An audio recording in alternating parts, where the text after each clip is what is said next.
今集會帶大家重遊 Anita 住過嘅地方，大家準備好未呢？ Let's go！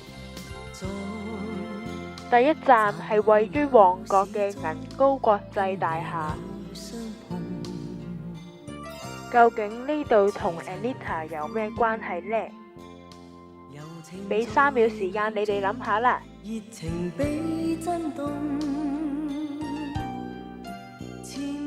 呢度就係 Anita 細個住嘅地方啦。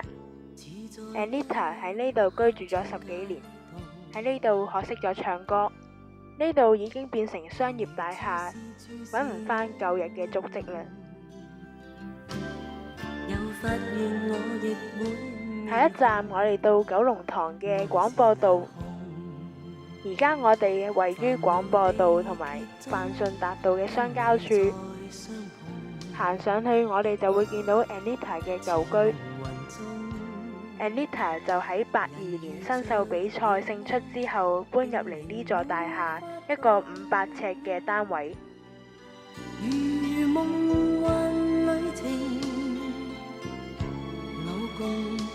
我哋去到香港島跑馬地嘅一座大廈。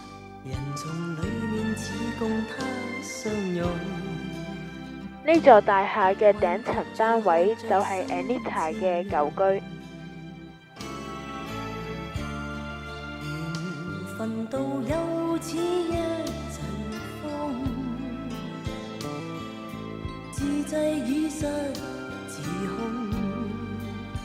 88年演唱會結束之後，Anita 入住大坑道嘅一座豪宅。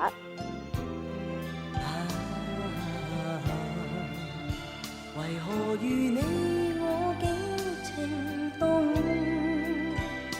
緣分要我給愚弄，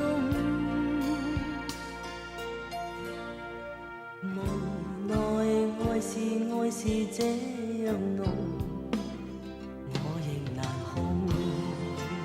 最後要介紹嘅地方，相信個個都唔會陌生。